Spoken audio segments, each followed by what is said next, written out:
자기가 북이 되게 잘한다고 생각해요. 북에 대해서 모르는 사람은 없어요. 저는 북쪽 사람이 아니니까. 그 사람들이랑 지금도 만나면 싸워요. 방송에 이렇게 출연하신 건 처음이신 거죠? 아닌데요. 그렇죠. 그래서 잘하시는구나 뭐.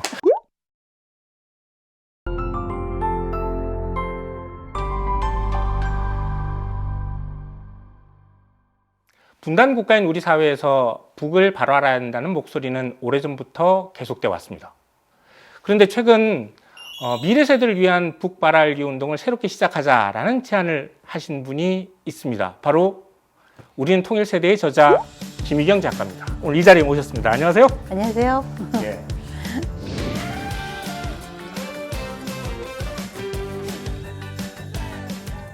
북을 새롭게 알아가는 우리는 통일 세대 북새통. 당시에 북을 작가님뿐만 아니라 많은 분들이 다녀왔을 텐데 그때 그분들은 어떤 얘기를 하던가요? 북쪽 사람들 만나고 나서.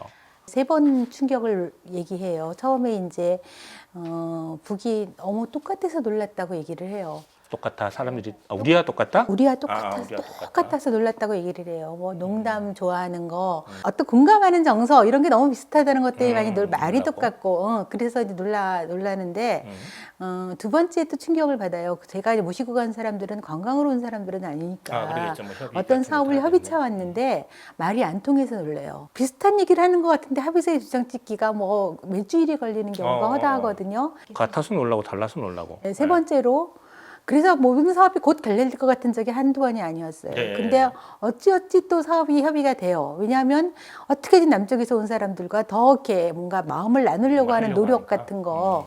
그래서 이제 우리가 이렇게 서로 가치관이 달라도 하나의 민족이라는 것 때문에 통하는 바가 있구나. 서로 우리 동포구나. 이런 것들을 많이 이렇게 느낄 수가 있고 그래서 이제 사람들이 북쪽을 가면 3번을 놀란다고 하는 게 같아서 놀라고 달라서 놀라고 그럼에도 불구하고 또 같아서 놀란다라고 얘기를 다 합니다. 이런 이야기와 관련해서 얽혀있는 뭐 에피소드나 이런 게 있으면 혹시? 우리는 이제 어떤 가치를 돈으로 이렇게 평가해요. 그래서 우리가 북에 내가 엄청나게 투자를 하러 왔다 그러면 되게 좋아할 거라고 생각해요. 좋아하지. 근데 그 사람들은 투자라는 개념에 대해서 싫어해요. 심지어 투자라는 것은 자본주의에서 사회주의를 뺏겨 먹으러 왔다고 생각해요. 예. 그러면 뭘 좋아하느냐? 그 사람들은 통일 애국적인 마음, 그런 거 중요하게 생각해요. 그럼 우리는 졸려. 저런 얘기를 뭐하러 하지? 그리고 저런 거는 교과서에 있는 얘기지 실제 생각은 아니잖아 라고 안 믿어요. 근데 그 사람들은 실제 우리보다 그런 어떤 애국적인 가치 그런 것들이 훨씬 더 이렇게 내재화돼 있어서 우리가 그런 것들을 이렇게 내세우지 않고 자칫 돈을 내세우거나 어떤 뭐 투자금 갖고 얘기를 하면 그 사람들은 마음이 상해요. 그래서 많은 사람들이 북에 자존심이 강하다고 얘기하는데 자존심이 강하기보다는 그들과 우리의 가치가 다른 거 이런 것들이 굉장히 일상적으로 부딪히는 그런 예가 되는 거죠. 지금까지 과거에 나왔던 이런 여러 책들과 지금 이번에 내신 우리는 통일 세대 이 책이 뭐 어떤 측면에서 다른지 그리고 새롭게 뭐 제시하고 있는 북발 알기와 관련한 뭔가 좀 중요한 얘기, 좀 특징 같은 게 있다면 좀 말씀해 주시죠. 뭐. 우리가 여전히 북에 대해서 이렇게 이해하지 못하는 게 굉장히 많아요. 그러니까 예를 들어서 반복 선전이 되게 이제 보수 언론이나 조중동에서 많이 하는데 그럴 때 우리는 그 말들이 진짜일지 가짜일지 왜 거짓말인지 이런 것들을 구분해 보기가 되게 어려운 경우가 많습니다. 그래서 저는 이제 우리가 북한을 안다는 게 어떤 거냐라는 걸 고민해 볼 때 거기서 사람이 살고 있다는 게 아니고 그 사람이랑 우리랑은 다른 사회에 살고 있고 다른 사회가 그냥 유럽이랑은 말이 다르긴 하지만 체제는 같아요. 자본주의 체제라는 거. 근데 북쪽 사람들은 말은 같지만 우리랑 다른 사회주의에 살고 있거든요. 그 사회주의 사회를 우리가 이해를 잘 못해요. 그 사회주의 사회는 강제된 사회다. 뭐든지 강제다. 이거밖에는 아는 게 없어요. 그러다 보니까 그런 사회주의 사회에서 사람들은 어떻게 숨쉬고 살아가는지 이런 것들을 이렇게 이해할 수 있는 코드를 발견시켜주는 책 그런 책들은 저는 거의 찾아보지를 못했어요. 그래서 사람들이 저한테 물어봐요. 너는 그렇게 북을 잘하냐? 라고 물어보는데 저도 북쪽 사람들이 있는 그대로를 알지는 못해요. 왜냐하면 저는 북쪽 사람이 아니니까. 그래서 그 사람들이랑 지금도 만나면 싸워요. 서로 이렇게. 그렇지만 이제 저는 적어도 그 많은 경험을 통해서 그 사람들을 이해할 수 있는 코드가 뭔지, 남쪽 사람들이 북을 바라볼 때 어떠한 시행착오를 겪는지, 그 사람들은 우리의 생각과는 다르게 어떻게 생각하는지, 그런 거를 설명할 수 있는 방법은 좀 알게 됐다고 생각을 해요. 그래서 제 책의 특징은 뭐 북을 있는 그대로 설명했다는 건 정확하지 않아요. 네네. 남쪽이 본 북. 남쪽 사람들이 저같이 자본주의적 시각을 가지고 있는 사람들도 이 책을 보면 북에 대한 이해가 높아진다 뭐 이런 건가요? 네, 그러니까 남쪽 사람들의 시각으로 북쪽 읽기. 그런데 반북적인 시각, 우리가 아는 우리 생각 그대로 갖고 얘기하는 게 아니고 되도록이면 좀 조금 그 사람들을 이해하려는 입장에서 그 사람들의 실제 생활의 동력이 뭔지를 좀 깊이 있게 파고들려는 입장에서 이렇게 북을 이해한다는 그런 입장인 거죠. 북새통을 꼭 봐야 될 이유, 이 책을 꼭 읽어야 될 이유가 바로 여기에 담겨 있는 것 같은데요. 제가 근데 이 책을 준비하면서 쭉 한번 읽어봤는데 이 책 속에는 북한이란 단어를 한 번도 사용하지 않았어요.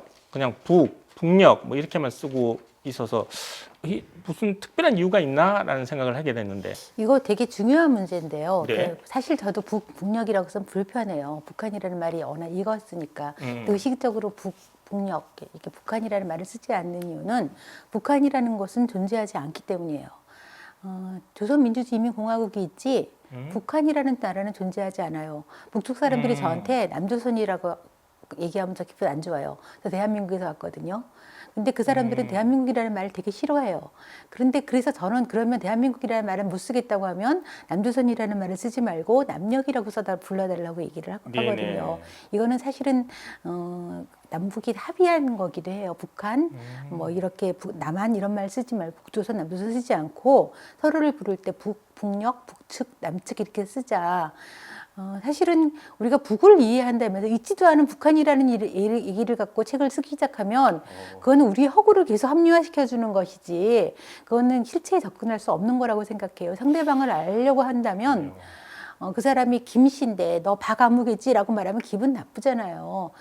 이름도 모르고 사람을 만나려고 하는 게 이상하긴 하네요. 그래서 북한이라는 말은 사람들이 안 써야 된다라고 저는 생각을 합니다. 거기서부터 시작하는 거죠.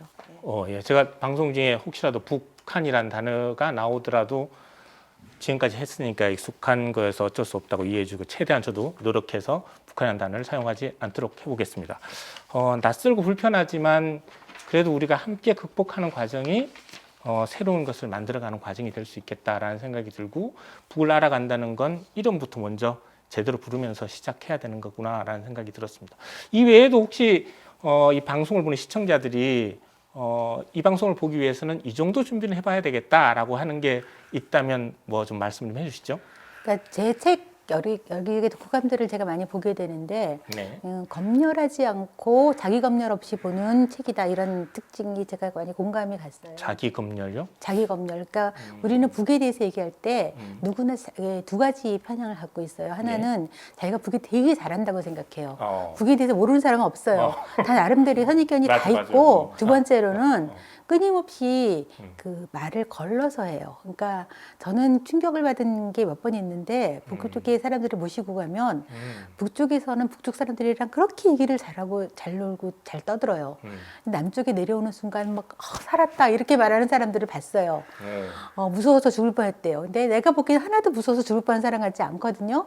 그럼 어느 게 진짜냐? 난 두 개가 다 진짜라고 생각해요.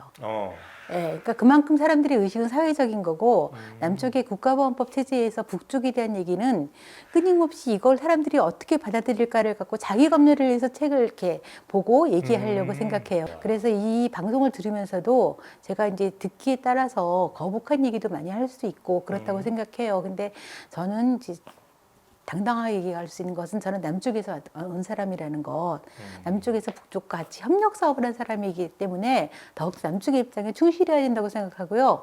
다만 북쪽과 협력 사업을 하기 때문에 그 사람들을 이해한 얘기를 쓴다는 거, 그리고 그런 얘기를 한다는 것을 고려하시고 저같이 생각할 수는 없어요. 다 이렇게 정답은 없어요. 북쪽을 이해할 정답이 어디 있어요? 예, 그렇죠. 뭐 한 사람을 이해하는 것도 그런 어려운데. 점에서 저같이 생각할 수 있다는 것이 자유로운 자기 사고의 출발 그렇게 되기를 바라는 심정으로 앞으로 방송을 좀 하려고 합니다. 예, 앞으로 나눌 이야기가 대단히 기대가 되는데요. 예. 방송에 이렇게 출연하신 건 처음이신 거죠? 아닌데요. 그렇죠. 그래서 잘하시는구나 뭐. 그래도 혹시 말씀하시는 중에 혹시 놓치신 이야기나 뭐 이런 게 있으면 좀 마지막으로 한번 말씀하시죠. 뭐 그냥 뭐 앞으로 많이 좀 봐주시면 좋을 것 같습니다. 지금까지 김희영 작가와 함께한 북을 새롭게 알아가는 우리는 통일세대 북새통이었습니다. 좋아요, 구독하기 눌러주시고요.